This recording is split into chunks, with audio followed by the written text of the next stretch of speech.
Hola amigos, ya hemos visto en los programas anteriores que Dios existe y que además creer en la existencia de Dios es lo más inteligente que podemos hacer, lo que nos da esperanza, lo que nos da fuerza, lo que nos da unas raíces para afrontar las tormentas de la vida sin que éstas nos desgajen.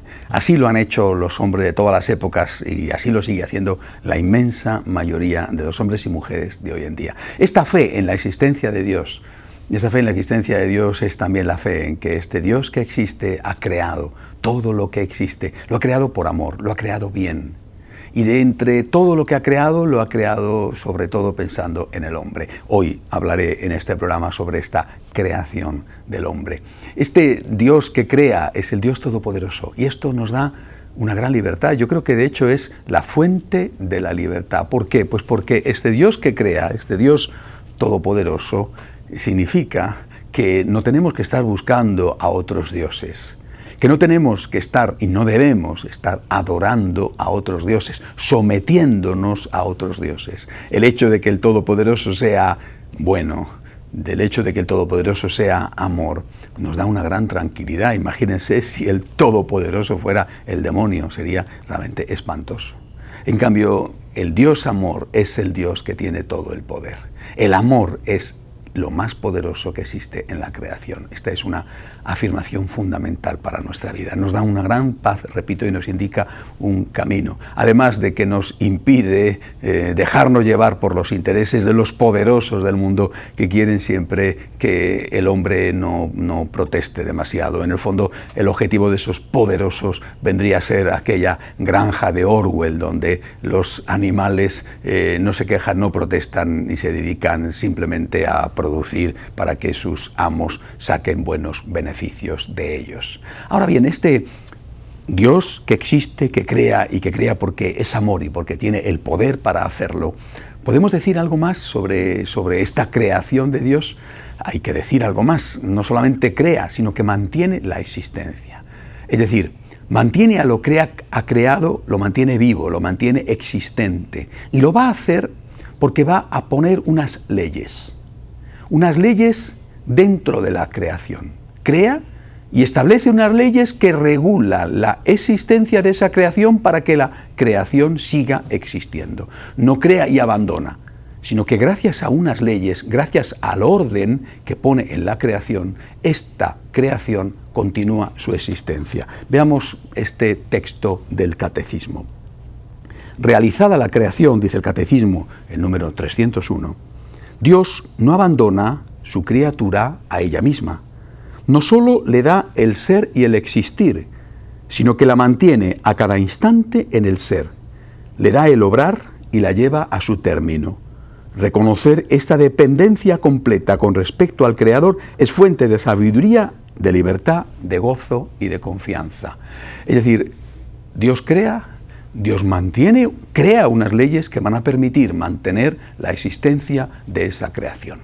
Esto lo ha intuido el hombre desde el principio. Por ejemplo, los antiguos hablaron de la proporción áurea que establecía una relación entre todas las cosas y fue fundamental para los arquitectos, para los escultores, para los pintores.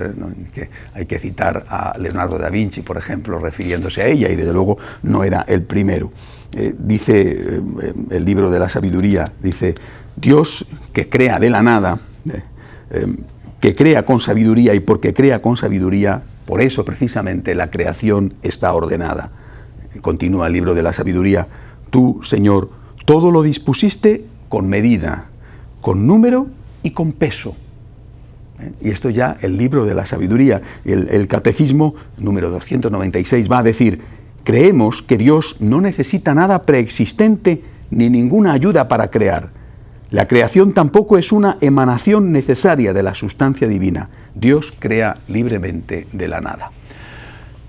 Con esto, ¿qué quiero concluir? Pues que nosotros no estamos en contra, como católicos, de la existencia de unas leyes creadas por el propio Dios e inherentes, íntimas, internas en la creación. Nosotros somos católicos y no estamos en contra, por ejemplo, de la ley de la gravitación universal, en absoluto. Es No estamos en contra de la existencia, o no negamos la existencia de una ley que hace y que permite que los cuerpos floten en el agua, por ejemplo. No. ¿Y por qué vamos a estar en contra, por lo tanto, de la teoría de la evolución?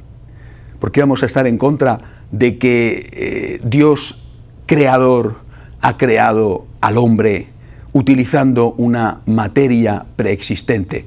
Pero si esto es exactamente lo que dice la Biblia. Primero, la Biblia establece que Dios crea en el tiempo.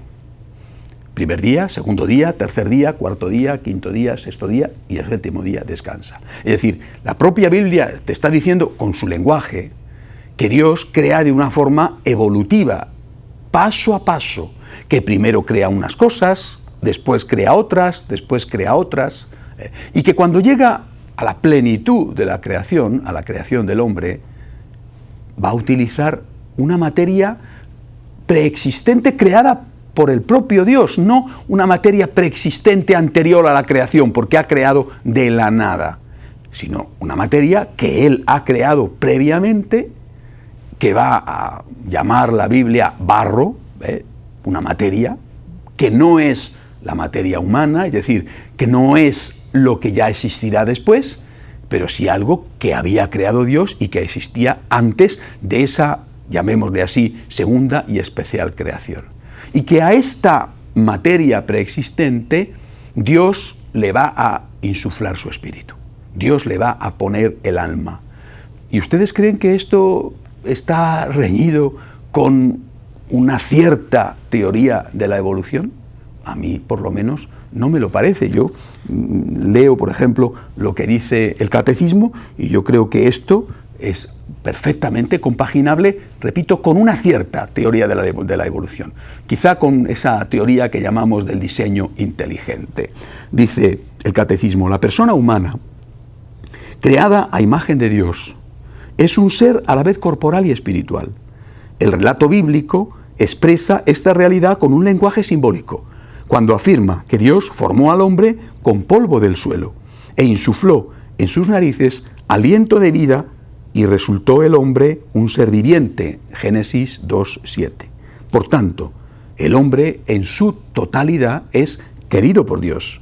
Más adelante el mismo Catecismo afirma, la Iglesia enseña que cada alma espiritual es directamente creada por Dios, no es producida por los padres, y que es inmortal, no perece cuando se separa del cuerpo en la muerte y se unirá de nuevo al cuerpo en la resurrección final, importantísimo número 366.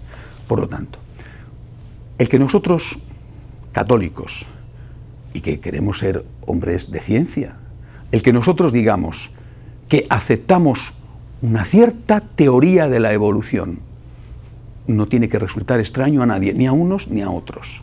Es decir, el que nosotros digamos que Dios crea de la nada, primera cosa, y que esta creación de la nada por parte de Dios va, evolutivamente hablando, a dar paso a nuevas formas, y esas nuevas formas han sido queridas y pensadas por Dios, y esas nuevas formas de vida van a dar lugar, en último término, al ser humano. Y para crear ese ser humano se va a producir una creación específica de Dios, la creación del alma, que es una intervención, repito, específica de Dios, nueva, una intervención que va a permitir que esa materia previa, a la cual se ha llegado evolutivamente, ese barro, ese polvo del suelo, ese primate, va a tener una intervención específica de Dios, el alma, gracias a la cual va a aparecer el ser humano. Va a haber un elemento corporal, el barro, pero va a haber un elemento espiritual, único, nuevo, distinto, que no lo tiene ningún animal, y que es obra de la creación de Dios, y no solamente obra de la creación específica de Dios para el primer ser humano, sino obra de la creación específica de Dios para cada ser humano. Los padres te van a transmitir el cuerpo, pero Dios va a darle a cada ser humano el alma, a cada ser humano. Los padres no te transmiten el alma. Eso es exactamente lo que dice el Catecismo y es lo que nosotros creemos. Pero esto, repito, no está reñido con una cierta comprensión de la teoría de la evolución. Sí que está reñido con una teoría de la evolución que dice que el hombre procede simplemente de los primates como un elemento más de la evolución y que ese hombre no tiene alma, que ese hombre no tiene ninguna diferencia esencial con los primates, aquellos de los cuales procede. Es decir, que la relación entre el Homo sapiens y el hombre de Neandertal, por ejemplo, pues es una relación meramente evolutiva, es decir, que se separaron de un tronco común en un momento dado. Bueno, mire usted, esto es una teoría de la evolución que nosotros efectivamente no podemos aceptar. Pero sí podemos aceptar una cierta teoría de la evolución que vendría a decir que el Señor, que crea de la nada, establece unas leyes internas en la creación, obras de Dios también, esas leyes, que van a permitir que aparezca una materia previa, simbolizada en la Biblia con el concepto de barro, sobre la cual, podemos llamarle hoy un primate, sobre la cual Dios va a efectuar una nueva creación, insuflándole el alma. Esa nueva creación es lo que va a hacer constitutivo el ser humano. El ser humano es una creación específica de Dios. Cada ser humano es una creación específica de Dios en lo que respecta a su alma, que hace de ese ser humano, una persona, un ente, una realidad distinta al resto de la creación, porque la hace parecida a Dios, semejante a Dios, le hace semejante a su imagen y semejanza al Dios que le ha creado. Yo creo que con esto podemos al menos tener algunas ideas básicas claras que nos permitan compaginar nuestra fe en el Dios creador y nuestra fe en la creación específica del hombre como una obra exclusiva de Dios, propia de Dios, específica de Dios, con una cierta teoría de la evolución. Dicho esto, que me parecía importante hablarlo en una exposición sobre la fe en el Dios creador, creo que hay que decir algo más, y está relacionado también con esto. Cuando cualquiera de nosotros compra un ordenador, un laptop, un iPhone, en fin, un aparato de estos, bueno, pues sabemos que viene con un programa interno, lo que llamamos el software. Bueno, perdonen que use estas expresiones que quizá a alguno le pueda resultar extraña o desconocida, pero que ya estoy seguro de que a la mayoría le resultan habituales. Cualquier ordenador, cualquier laptop, cualquier portátil tiene un software, tiene unos componentes internos que le van a permitir funcionar, de lo contrario sería una caja tonta. Bueno, ese software es la base y después ahí se van a poder poner distintos programas que te van a permitir usar ese ordenador.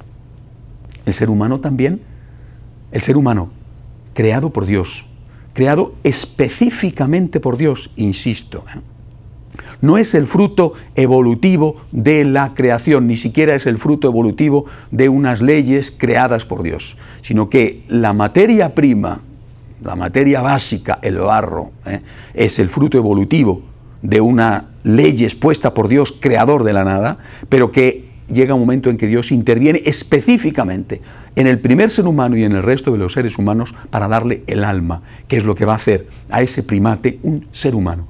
Naturalmente con unas condiciones biológicas que le hacen también distinto del resto de los primates, más evolucionado, más capaz de tener, por ejemplo, inteligencia. Pero cuando este ser humano nace, es como cuando, perdone la comparación, que puede ser estúpida y odiosa, es como cuando tenemos un ordenador. Viene ya con un software, viene ya con unas leyes internas de funcionamiento. Y a esto, desde un punto de vista ético, le llamamos la ley natural, la ley moral. La existencia de esta ley ética, la existencia de estos principios básicos de funcionamiento que van a ayudarle al ser humano a saber qué tiene que hacer y cuándo lo tiene que hacer y cómo lo tiene que hacer, eso es fundamental para la convivencia humana. La existencia de la ley natural, que ha sido muy denostada en los últimos años, la existencia de la ley natural es una realidad, como es una realidad la ley de la gravitación universal. Es decir, hay unas leyes no solamente en la naturaleza física, sino también en la naturaleza humana, puestas por Dios, queridas por Dios, ojo, por el Dios amor, es decir, queridas y puestas por Dios por el bien del hombre, que si el hombre se las salta, si el hombre no las cumple, o si el hombre niega su existencia, esas leyes existen. Y si tú niegas que existen o actúas en contra de ellas, el perjudicado vas a ser tú. Repito, pongan el ejemplo de un ordenador. Si usted intenta manipularle en contra del software, se carga usted el ordenador. Es decir, hay unas cosas que usted tiene que respetar. Cosas básicas. Imagínense que tienen la corriente a un voltaje determinado y que lo enchufan a otro sin el transformador. Se cargan inmediatamente el ordenador. Bueno, pues esas leyes básicas, que lo entendemos perfectamente en las cuestiones físicas, también rigen en las cuestiones morales. Eso es la ley natural. Miren, y esto de la ley natural no es un asunto que nosotros los católicos decimos y que solamente nosotros creemos. Quiero leerles a ustedes una cita de un pensador anterior a Jesucristo, de Cicerón. Dice: existe ciertamente una verdadera ley, la recta razón. Es conforme a la naturaleza, extendida a todos los hombres. Es inmutable y eterna. Sus órdenes imponen deber, sus prohibiciones apartan de la falta. Es un sacrilegio, dice Cicerón, sustituirla por una ley contraria. Está prohibido dejar de aplicar una sola de sus disposiciones. En cuanto a abrogarla enteramente, nadie tiene la posibilidad de ello. Llevo varios programas diciéndole lo mismo. ¿Qué hay detrás de todo esto? ¿Qué hay detrás de algo que no ha existido nunca? ¿Qué hay detrás de este empeño de decir Dios no existe? Todo es fruto de la nada. Qué cosa tan absurda. Todo es fruto de la casualidad. Ha surgido por sí mismo. ¿Qué hay detrás del empeño de decir que no existe ningún tipo de ley moral? ¿Qué hay detrás del intento de convencer a tantos en Occidente, no así, desde luego, en otras partes del mundo? ¿Qué hay detrás del intento de convencerles de que no existen las leyes morales objetivas, de que no existe la ley natural? Pues es lo que decía Cicerón antes de Jesucristo. Está el intento de poder manipular al hombre. Y este pensador, sabiendo cuál era el objetivo, y teniendo que enfrentarse él también con los poderosos de su época, que se deificaban, los emperadores se hacían dioses, es decir, querían hacer creer a los demás que ellos eran dioses precisamente para poder manejarlos mejor, pero ni siquiera ellos se atrevían a decir que no había unas leyes básicas que tenían que respetar. Y sin embargo, hoy en día, los nuevos emperadores, los nuevos dioses, pretenden decirle al ser humano que todo es relativo, que no existe ninguna ley moral que tenga que ser respetada por sí misma. Y por lo tanto, concluyen, los parlamentos no tienen ningún punto de referencia fuera de sí mismos. No existe ninguna ley que un parlamento elegido democráticamente o supuestamente elegido democráticamente, no existe ninguna ley que un parlamento tenga que respetar. No existe ningún límite a la voluntad de los parlamentos. No existe ninguna ley que un parlamento tenga que decir esta ley no la podemos aprobar, porque va en contra de la ley natural. Este es evidentemente el objetivo. Esto es lo que se está buscando. Se está buscando dejar al hombre, al ser humano, totalmente a la intemperie. Y esto es presentado de una manera agradable, porque es presentado con el título de defensores de la libertad. Es decir, estas personas te han dicho, tú eres libre, y porque eres libre puedes hacer exactamente todo lo que quieras. Porque eres libre, tú puedes decidir por ti mismo, sin ninguna referencia a nada ni a nadie, qué es bueno y qué es malo. ¿Les suena a ustedes esto a algo? ¿Es que este no es el pecado original? ¿No fue esto lo que le dijo la serpiente a Eva y a Adán? Cuando la serpiente habla con Eva, supuestamente de una manera amigable, sabiendo ella a lo que iba, a separarles de Dios. Cuando la serpiente habla con Eva, no le dice, ¿estáis bien? ¿A gusto? ¿Contentos? Sí, por supuesto. Estamos en el paraíso. ¿Y podéis hacer lo que queráis? ¿Vuestra libertad no tiene límites? Y Eva no le va a decir a la serpiente, pues podemos hacer prácticamente todo. Pero sí, efectivamente, nuestra libertad tiene un límite. Y qué incómodo es tener un límite, aunque sea solo un límite a la libertad. Pero ¿puede existir la libertad en cuanto tenga un solo límite? Esta es la tentación. Entonces Eva cae en la tentación. ¿Cuál es el límite? Dios solo nos ha puesto uno. Nos ha prohibido comer del fruto del árbol de la ciencia del bien y del mal. Uy, una frase muy larga para entenderla del todo. Traduzcámosla. Dios nos ha prohibido decidir por nosotros mismos qué es bueno y qué es malo. Más aún, nos ha dicho Dios, si coméis del fruto de ese árbol, moriréis sin remedio. Tremendo. Advierte el Señor por amor. Si coméis del fruto de ese árbol, moriréis sin remedio. O sea, si decides por ti mismo qué es bueno y qué es malo, te vas a destruir. Desde el momento en que tú cambias la configuración del ordenador, vas a dejar al ordenador sin posibilidad de funcionar. Puedes poner tal o cual programa, pero el software de base no lo puedes tocar, porque entonces acabas con el ordenador. Esto es la ley natural. Estos son los principios básicos. Y esto es lo que están intentando que el hombre pierda. Para manipularle, por supuesto. El último intento y el último objetivo, repito, lo he dicho ya en otro programa, el demonio, enemigo del hombre. Para destruir al hombre, lo que intenta es decirle, el bien no existe, el mal no existe, todo es subjetivo, todo es relativo. Decide por ti mismo qué es bueno y qué es malo. No tengas límites a tu libertad. Si tú quieres decir que poner una bomba es bueno, ponla. Es el demonio el que lo dice. ¿Y quiénes son los que lo creen? Por ejemplo, los terroristas. Claro, para los demás, para los que experimentan las consecuencias de la bomba, eso es espantoso, pero el terrorista va a encontrar un motivo de justificación, el que sea, su religión, su patria, su clase social, su economía, lo que sea. Pero va a encontrar una justificación para aquello que hace. Y va a decir tranquilamente que lo hace por el bien común. Y que es incluso a sus propios ojos, o a los ojos de su grupo, es un héroe. El responsable de haber matado a miles de inocentes o a cientos de inocentes es un héroe. Lo va a decir y se lo va a creer. Y otros dirán, ¡qué barbaridad! Pero ¿cómo pueden decir los terroristas que hacer un atentado terrorista es bueno? Pero esos mismos que dicen que es malo hacer un atentado terrorista que provoca muchísimos muertos inocentes, esos mismos, o una parte de esos mismos, justifican el aborto.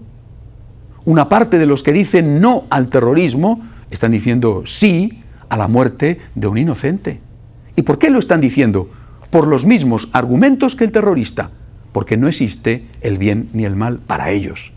Porque para ellos el bien y el mal es una cosa totalmente subjetiva.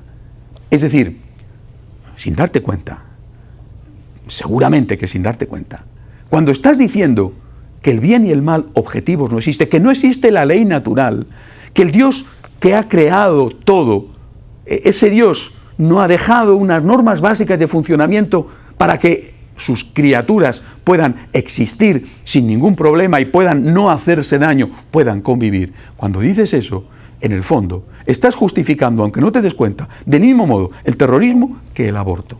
Tenemos que llegar a una conclusión y quisiera terminar este programa de hoy con esa conclusión. Respetemos estas leyes básicas. Respetemos al Creador. Aceptemos que este Dios creador, este Dios que ha hecho las cosas porque las ama, las ha hecho bien. Y que este Dios creador ha puesto estas normas básicas por nuestro bien. Que esta limitación de la libertad, efectivamente, esta limitación de la libertad es buena.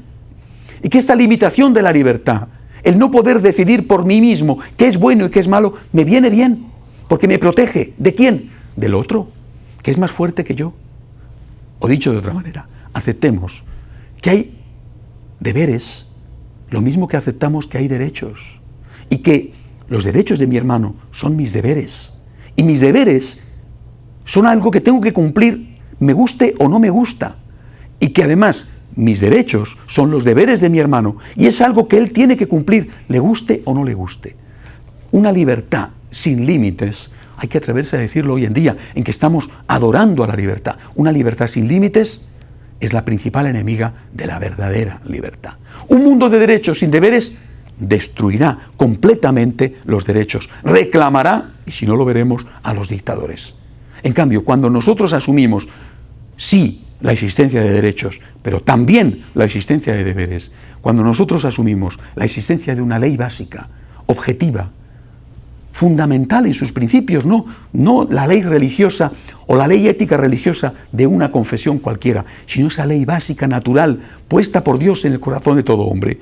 Es cuando estamos salvando al hombre de la manipulación de los que interesa que el hombre sea débil para llevarles a donde ellos quieren. Por lo tanto, queridos amigos, no solamente creemos en el Dios creador, sino en el Dios que ha puesto unas leyes y que esas leyes tenemos que respetarlas porque son buenas para el hombre. Hasta la semana que viene, si Dios quiere.